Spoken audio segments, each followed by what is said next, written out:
प्यारे छात्र छात्राओं, सर्वप्रथम आपको हाई स्कूल परिषदीय परीक्षा में सफलता के लिए बधाई। साथ ही 11 की इस नवीन कक्षा में आपका स्वागत है। अध्याय को प्रारंभ करने से पूर्व मैं आप लोगों को कक्षा 11 भौतिक विज्ञान के पाठ्यक्रम से परिचित कराना चाहूँगा। भौतिक विज्ञान का जो पाठ्यक्रम है वह दो भागों में आवंटित किया गया है। भाग एक में जैसा कि हमें स्लाइड में दिख रहा है कि क्रम संख्या 1 से और क्रम संख्या 9 तक का पाठ्यक्रम या अध्याय निहित हैं, और इसके बाद के जो अध्याय हैं वो भाग 2 में सम्मिलित हैं।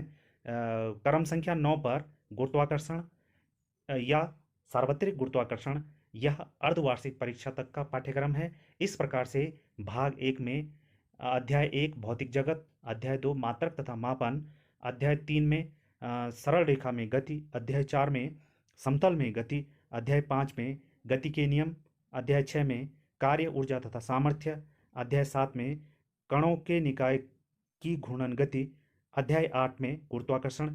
यह ये जो पाठ्यक्रम है या ये जो अध्याय हैं ये भाग एक में सम्मिलित हैं। भाग दो में जो पहला अध्याय है वो ठोसों के यांत्रिक गुण, दूसरा जो अध्याय है वो तरलों के यांत्रिक गुण, तीसरा जो अध्याय है द्रव्य के तापीय गुण, चौथा जो अध्याय है ऊष्मागतिकी या ऊष्मागतिकी के नियम, पांचवा जो अध्याय है पदार्थों के अणुगति सिद्धांत, छठवां जो अध्याय है दोलन, सातवां जो अध्याय है वो है तरंगें। ये जो है भाग दो में निहित हैं। इसके अतिरिक्त प्रोजेक्ट कार्य, क्रियाकलाप तथा प्रयोगात्मक या प्रैक्टिकल्स भी हैं। ठीक है, तो ये है आपका पाठ्यक्रम विभाजन। प्यारे छात्र छात्राओं, डिस्ट्रिक्ट रिसोर्स ग्रुप या डीआरजी माध्यम के लिए कक्षा 11 हेतु मैंने जो अध्याय सेलेक्ट किया है वह है विमीय विश्लेषण। कुछ बुक्स में इस अध्याय को मात्रक व मापन नाम भी दिया गया है। इस वीडियो स्लाइड शो में हम इस अध्याय के कुछ सब टॉपिक का अध्ययन करेंगे जो कि इस प्रकार से हैं। नंबर 1, मापन का इतिहास व मापन की आवश्यकता। नंबर 2, मापन। इस स्लाइड में मैंने मापन की परिभाषा को स्पष्ट किया है। नंबर 3, मूल राशियाँ व मूल मात्रक। नंबर 4, मापन प्रणालियाँ या मापन पद्धतियाँ। नंबर 5, मात्रकों की अंतर्राष्ट्रीय प्रणाली या एसआई यूनिट्स। नंबर 6, मूल मात्रकों का परिचय या मूल मात्रकों की परिभाषाएं। नंबर 7, व्युत्पन्न राशियां व व्युत्पन्न मात्रक। पहली जो स्लाइड है उसमें मापन का इतिहास तथा मापन की आवश्यकता के बारे में चर्चा की गई है, जिसमें कि मैंने कुछ बिंदुओं को लिया है जो कि इस प्रकार से हैं। यह कहना अत्यंत कठिन है कि मापन पद्धति का आविष्कार कब और कैसे हुआ होगा, किंतु अनुमान लगाया जा सकता है कि जैसे जैसे मनुष्य की बौद्धिक क्षमताओं का विकास हुआ होगा, मनुष्य का आपसी लेन देन बढ़ा होगा, जिसके परिणाम स्वरूप मापन की आवश्यकता हुई होगी। प्रागैतिहासिक काल से ही मनुष्य मापन पद्धतियों का प्रयोग करता आ रहा है। मापन के मात्रक मनुष्य द्वारा खोजे गए सबसे प्राचीन और सबसे प्रथम खोजों में से एक है, क्योंकि मनुष्य समाज को विभिन्न कार्यों के लिए मापन की आवश्यकता होती है। भारत में मापन का इतिहास। भारत में समय मापन की जो हिंदू इकाइयां हैं उनका इतिहास सबसे पुराना है। सिंधु घाटी की सभ्यता में कुछ प्राचीन मापक नमूने प्राप्त हुए हैं जो कि 5000 वर्षों से भी पूर्व के हैं। संस्कृत के सुलभ शब्द का अर्थ नापने की रस्सी या डोरी से होता है। इसका उपयोग जो यज्ञ वेदियां होती थी उनको नापने के लिए किया जाता है, और इनको सुलभ सूत्र भी कहा जाता था। यह वेदियों का नाप करने तथा उनका स्थान चयन करने के लिए प्रयुक्त होती थी। नीलकंठ सोमयाजी ने अपने ग्रंथ ज्योतिर्मीमांसा में लिखा है कि ज्योतिष में ऐसे ग्रंथों का अनुसरण करना चाहिए जो कि वास्तविक परीक्षणों से मेल खाते हों। इसके अतिरिक्त प्राचीन रोम में भार तथा माप की विभिन्न प्रणालियां विकसित थी जो कि शुद्ध एवं लिखित थी, जिनमें हेलोनिक प्रणाली, अवराम प्रणाली, किंगीर प्रणाली, कैमेतियाई प्रणाली आदि थी। जापान में भी कुछ परंपरागत मापन प्रणालियां थी जिनमें से सक्कान हो दो शब्दों का मेल है जिसमें साको का अर्थ होता है लंबाई के मापन से या लंबाई मापन की इकाई से, और कान का अर्थ होता है भार मापन की इकाई से। यह मूलतः चीनी प्रणाली थी। इसकी इकाइयाँ सांग वंश के काल में 13वीं सदी पूर्व में प्रचलित थी। इस स्लाइड में हम मापन के महत्व तथा मापन की आवश्यकता का अध्ययन करेंगे। मापन के महत्व के बारे में लॉर्ड केल्विन ने अपने शब्दों में लिखा है कि when you can measure what you are speaking about and express it in numbers, you know something about it. But when you cannot express it in numbers, your knowledge is of a meager and unsatisfactory kind. जिसका अर्थ यह है कि जिस चीज़ के बारे में आप बात कर रहे हैं, यदि आप उसे माप सकते हैं और उसे संख्याओं में व्यक्त कर सकते हैं, तो आप उस राशि या उस वस्तु के बारे में कुछ जानते हैं। लेकिन यदि आप उसे संख्याओं में अभिव्यक्त नहीं कर सकते हैं, तो आपका ज्ञान तुच्छ तुच्छ और असंतोषजनक है। मापन की आवश्यकता के कुछ बिंदु इस प्रकार से हैं। हम जानते हैं कि भौतिक विज्ञान मापन का विज्ञान है। यह भौतिक विज्ञान की अपने आप में परिभाषा परिभाषा भी है। इसके अंतर्गत हम विभिन्न राशियों का तुलनात्मक अध्ययन करते हैं तथा विभिन्न भौतिक धारणाओं की व्याख्या करने के लिए हमें विविध भौतिक राशियों जैसे लंबाई, द्रव्यमान, समय, वेग इत्यादि की आवश्यकता होती है। भौतिक राशियों के परिमाण का पता हम अपनी ज्ञानेंद्रियों से भी लगा सकते हैं, किंतु हमारी ज्ञानेंद्रियां केवल अनुमान लगा सकती हैं, उसका शुद्ध शुद्ध परिमाण ज्ञात नहीं कर सकती हैं। उदाहरण के लिए जैसे हम दो पिंडों को उठाएं तो हम यह महसूस कर सकते हैं कि कौन सा पिंड भारी अथवा कौन सा पिंड हल्का है। इसी प्रकार से यदि हम अलग अलग तरह की दो छड़ों को देखें तो हमारे जो मस्तिष्क में है यह प्रेक्षण बन जाता है कि कौन सी छड़ लंबी अथवा कौन सी छोटी है, परंतु हम उसका संख्यात्मक माप या संख्यात्मक परिमाण नहीं बता सकते हैं। इसके लिए हमें मापन की आवश्यकता होती है। इसके अतिरिक्त भौतिकी में कई भौतिक घटनाओं तथा उनमें निहित राशियों के मध्य संबंध पदों में व्यक्त किया जाता है। ये संबंध वाक्यों के रूप में या गणितीय समीकरणों के रूप में व्यक्त किए जाते हैं। भौतिकी के इन नियमों या इन संबंधों व समीकरणों को प्रमाणित करने के लिए हमें इनमें निहित राशियों भौतिक राशियों के मापन की आवश्यकता होती है। इस स्लाइड में हम मापन की परिभाषाओं का अध्ययन करेंगे जो इस प्रकार से हैं। परिभाषा: किसी भौतिक राशि का परिमाण संख्याओं में व्यक्त करने को ही मापन कहा जाता है। मापन मूलतः तुलना करने की एक प्रक्रिया है। इसमें किसी भौतिक राशि की मात्रा की तुलना एक पूर्व निर्धारित मात्रा से की जाती है, अथवा दूसरी परिभाषा मैंने अपने शब्दों में लिखी है। यह इस प्रकार से है कि हम अपनी भौतिक आवश्यकताओं की पूर्ति के लिए किसी वस्तु या राशि की जो संख्यात्मक मात्रा का प्रयोग करते हैं, यही मापन है। प्रायः मापन भौतिक राशियों का किया जाता है। अगला जो सब टॉपिक है वह है भौतिक राशियाँ तथा उनके प्रकार। भौतिक राशियों को इस प्रकार से परिभाषित किया जाता है कि भौतिक राशि किसी वस्तु, पदार्थ या परिघटना का गुण है तथा इस गुण को संख्यात्मक मान या कोई मानक संदर्भ प्रदान किया जा सकता है। सामान्यतः भौतिक राशियाँ दो प्रकार की होती हैं। नंबर 1 मूल राशि, नंबर 2 व्युत्पन्न राशि। मूल राशियों के साथ दो पूरक राशियाँ भी रखी गई हैं। दूसरा, भौतिक राशियों के मात्रक। भौतिक राशियों के मात्रकों को इस प्रकार परिभाषित किया गया है कि जिनके पदों में हम भौतिक राशियों को व्यक्त करते हैं वे भौतिक राशियों के मात्रक कहलाते हैं।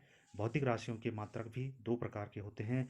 नंबर 1 मूल मात्रक, नंबर 2 व्युत्पन्न मात्रक। और मूल मात्रकों के साथ दो पूरक राशियों के पूरक मात्रक भी रखे गए हैं। इस स्लाइड में हम मूल राशियों तथा मूल मात्रकों का अध्ययन करेंगे। मूल राशियों को इस प्रकार से परिभाषित किया गया है, वह भौतिक राशियाँ जो स्वतंत्र होती हैं तथा किसी अन्य भौतिक राशि पर इनकी निर्भरता नहीं होती है, मूल राशि कहलाती हैं। उदाहरण के लिए द्रव्यमान, लंबाई तथा समय आदि। मूल राशियों के मात्रकों को मूल मात्रक कहा जाता है। मूल मात्रकों को इस प्रकार परिभाषित किया गया है, वह मात्रक जो स्वतंत्र रूप से मूल राशियों को व्यक्त करते हैं तथा ये किसी अन्य राशि के मात्रकों पर निर्भर नहीं करते हैं, मूल मात्रक कहलाते हैं। उदाहरण: द्रव्यमान का मात्रक किलोग्राम, लंबाई का मात्रक मीटर तथा समय का मात्रक सेकंड।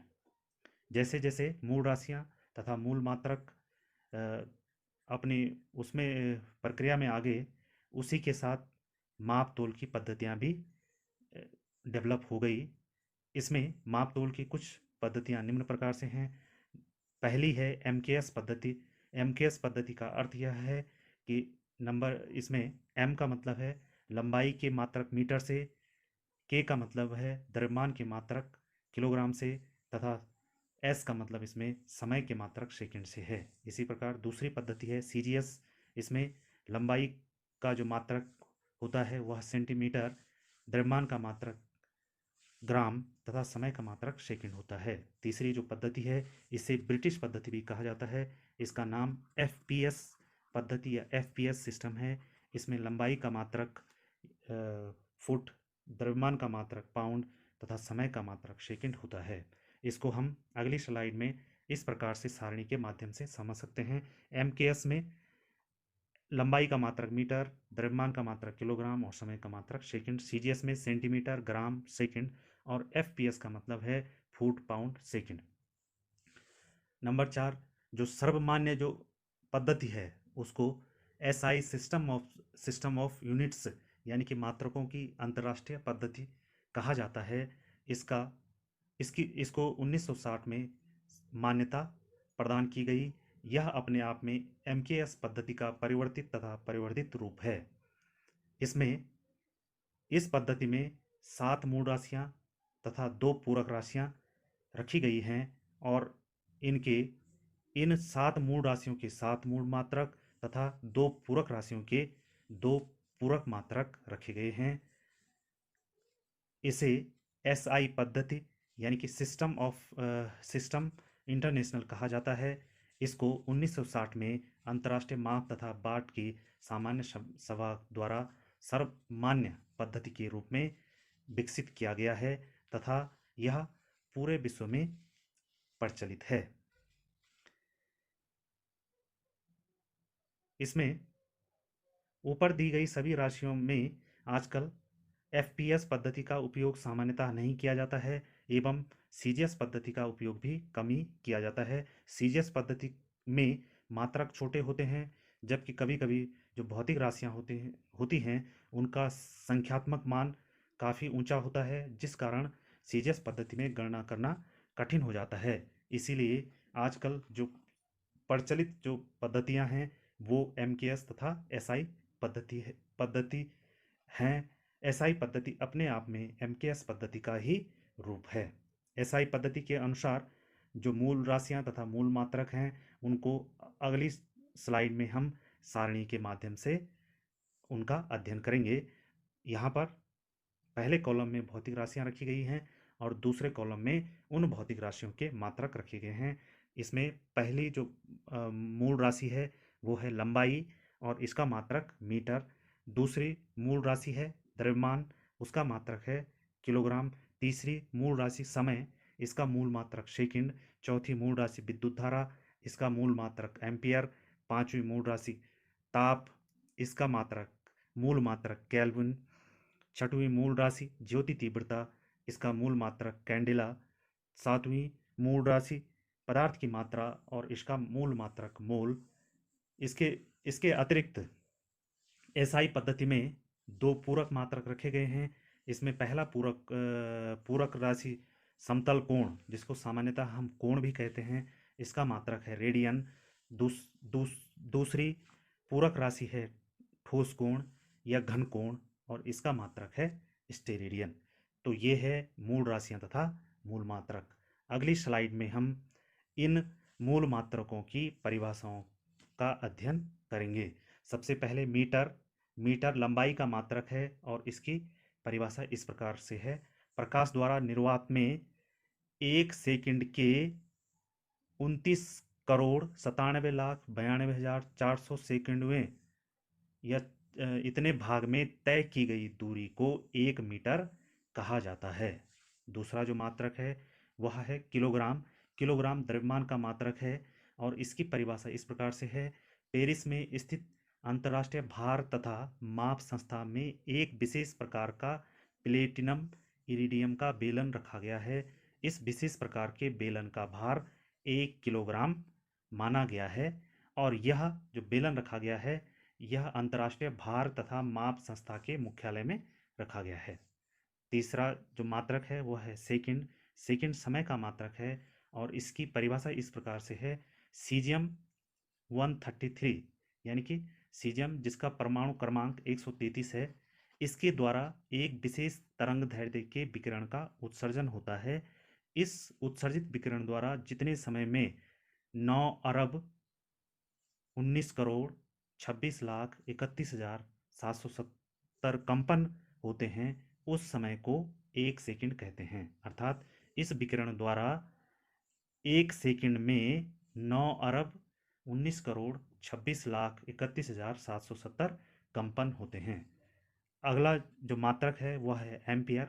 एम्पियर विद्युत धारा का मात्रक है और इसकी परिभाषा इस प्रकार से है कि 1 एम्पियर वह विद्युत धारा है जो निर्वात में रखे अनंत लंबाई के नगण्य प्रतिच्छेद वाले दो समांतर धारावाही चालकों के मध्य जिनके बीच की दूरी 1 मीटर है उनमें 2 × 10⁻⁷ न्यूटन प्रति मीटर का बल उत्पन्न करता है।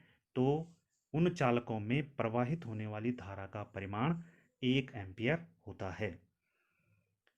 अगला जो मात्रक है केल्विन। केल्विन ताप का मात्रक है और इसकी परिभाषा यह है कि पानी के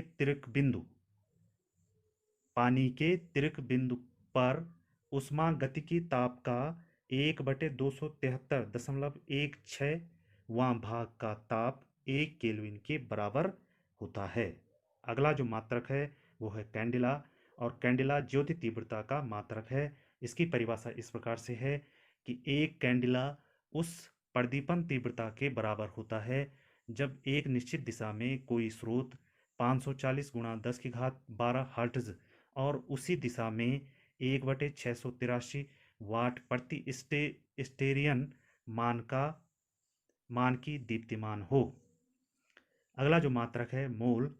किसी पदार्थ के 1 ग्राम अणु में उपस्थित परमाणुओं अथवा अणुओं की संख्या को 1 मोल कहा जाता है। इसके अलावा 2 पूरक मात्रक हैं। पूरक मात्रकों की परिभाषाएं आप यहाँ पर स्क्रीनशॉट खींचकर स्वयं लिखने का प्रयास कर सकते हैं।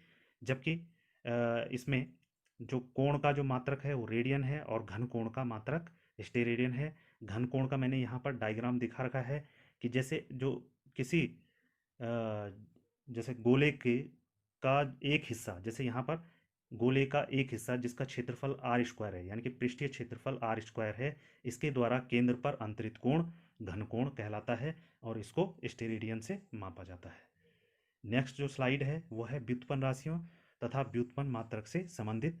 व्युत्पन्न राशियाँ वह भौतिक राशियाँ, इसकी व्युत्पन्न राशियों की परिभाषा इस प्रकार से है कि वह भौतिक राशियाँ जो स्वतंत्र नहीं होती हैं, अर्थात ये राशियाँ मूल राशियों पर निर्भर होती हैं, यानी कि इन्हें मूल राशियों के पदों में व्यक्त किया जाता है। जैसे बल है, बल को यहाँ पर गति के द्वितीय नियम से बल बराबर द्रव्यमान गुणा त्वरण। द्रव्यमान अपने आप में मूल राशि हो गई और त्वरण को हम यहाँ जैसे कि यहाँ दिख रहा है मीटर प्रति सेकंड स्क्वायर, यानी कि मीटर दूरी या लंबाई का मात्रक हो गया और सेकंड समय का मात्रक हो गया।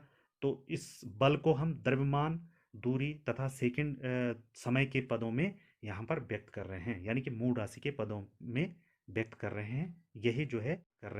यही जो है व्युत्पन्न राशि कहलाती है। अगली जो परिभाषा है वो है व्युत्पन्न मात्रक की।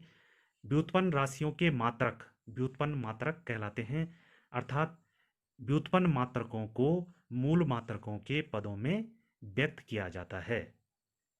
उदाहरण के लिए बल का मात्रक बल को पहले हम मूल राशि के पदों में व्यक्त करेंगे, यानी कि बल बराबर द्रव्यमान गुणा त्वरण, और फिर मूल राशि को मूल मात्रक के पदों में व्यक्त करेंगे, यानी कि किलोग्राम मीटर प्रति सेकेंड स्क्वायर।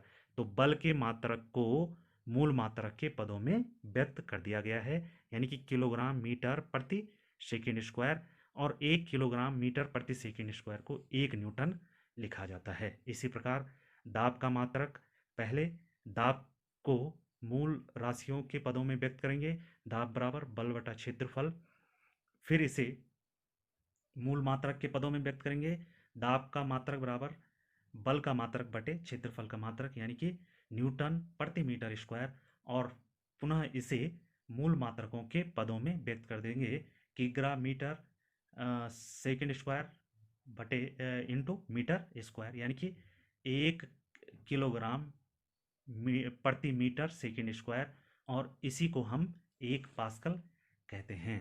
तो ये था